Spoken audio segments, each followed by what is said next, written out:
আসসালামু আলাইকুম। আপনি মেসেঞ্জারে যখন কাউকে ছবি পাঠান তখন ছবিটির রেজুলেশন কিন্তু কমে যায়, ছবিটি ডাউনলোড করলে অস্পষ্ট দেখা যায়। কিভাবে আপনি এইচডি কোয়ালিটিতে ছবি পাঠাতে পারবেন এবং যে ডাউনলোড করবে সেও এইচডি কোয়ালিটিতে পাবে, তো আমি আজকে এই প্রসেসটা দেখাবো। তো চলুন আমরা মোবাইলের স্ক্রিনে পর্দায় চলে যাই।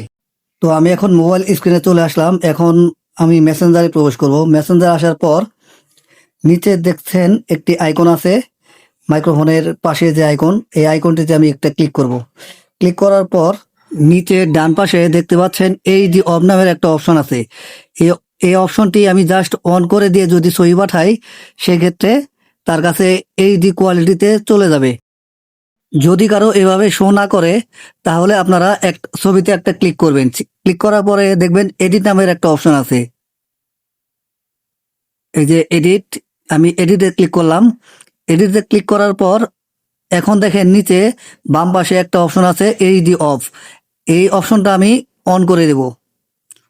অন করে দিয়ে জাস্ট সেন্ডে ক্লিক করব, তাহলে তার কাছে এইচডি কোয়ালিটিতে ছবি চলে যাবে এবং সে এইচডি কোয়ালিটিতে ডাউনলোড করতে পারবে।